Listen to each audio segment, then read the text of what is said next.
Hey, everybody. Hope you're doing well. Hope you had a great New Year's and holidays. Excited to be back at our weekly QQQ projections. For this week, we're going to cover Qs for the week of January 4th. If you like this content, please like and subscribe. Also, this is Prep to Grow's recommendations and opinion based upon our big data AI platform. We're not financial analysts. We make recommendations again based upon our platform. So let's just jump into this. So if we look at January 4th, we expect it flat to a bit bullish. There's good things and there's some okay things happening. Mostly Q4, very stable growth throughout Q4 for almost all the Q companies. So expect Q1s or calendar year Q1 should be positive. FAANG Plus has explosive growth. They're just cranking out the growth throughout consistently through Q4. There were some pause late November, beginning of December. There's a bit of a blurb and a down in growth projections, but both the Qs and the FANGs jumped right back. Just to note, it's important to look at the FANG pluses as they make up 64% of the total QQQ holdings. They're the Amazons, the Microsofts, the Teslas of the world. So just note, you should expect that if they move, the Qs will move. But the other 85% have very limited impact on the pricing for Qs. Another good thing is that we're predicting a shift to calls, which is great on the volume predictions. A couple of okay things. For options traders, it's going to be boring for the next couple of weeks. Not a lot of movement. It's going to be caused by these announcements. There's two announcing this week and one the following week, ones that we track. So Walgreens and Micron this week, and then CSX, which is a railroad company, the following week. Limited holdings within the Qs, so don't expect a lot of impact from them on the Qs pricing. Let's jump into them. So Micron, high growth, really been crushing it in their Q1. They announced Q4 in September into their first quarter of their fiscal year, doing well. Analysts expect they do well, volume increasing, stock prices increasing. We have a blended view of our accuracy here, so puts and calls, so 86%. Micron looks like they're going to grow, and generally, we've been tracking them since October 2013 and have made thousands of predictions on them. So we expect that they're going to continue to grow through this Q1 and should have a positive earnings. Note there's always variability within it, and we would never recommend trading on earnings. It's really a coin flip, so be cautious on your earnings plays. They have had some unusual option activity, so let's take a look at that. So if we go into the Prep to Grow application, we can see Micron. Volume and open interest rate is really what we look at along with some other technical analysis like moving averages and those sorts of things.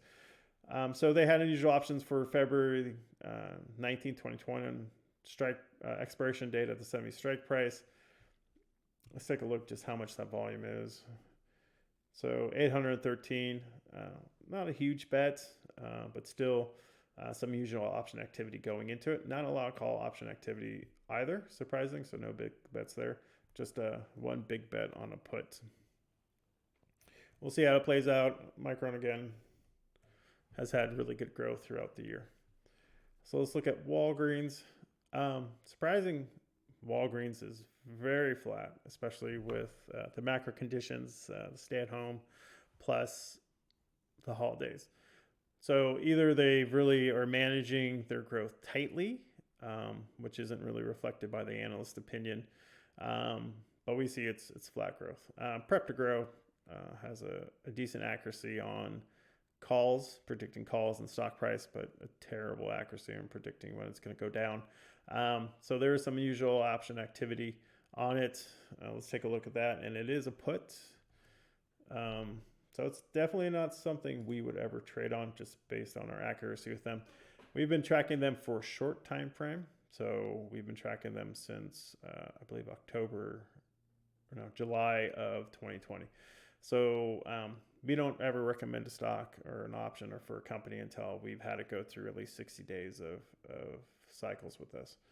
So Option activity wise, 7.16, the option to volume to open interest. So that's high. Not a big bet, 1,000 shares on it. So, 170,000 or so.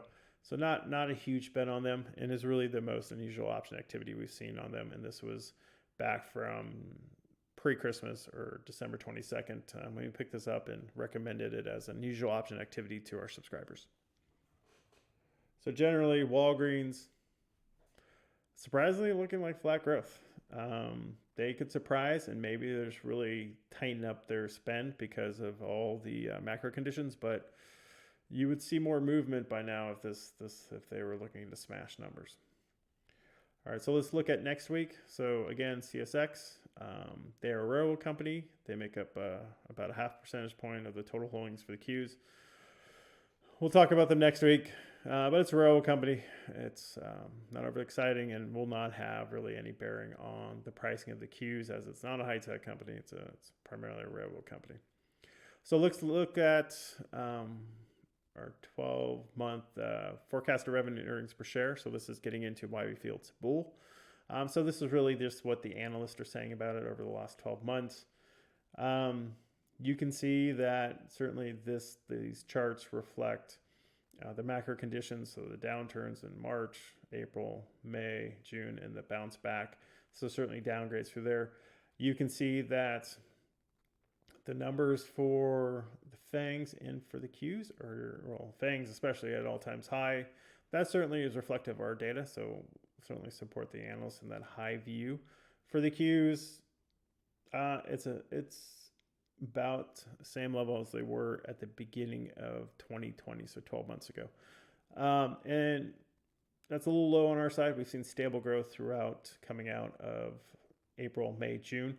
And they are pretty much as expected as they were last year, but slightly higher. So we would actually expect that the non-FAANG Plus companies to do better.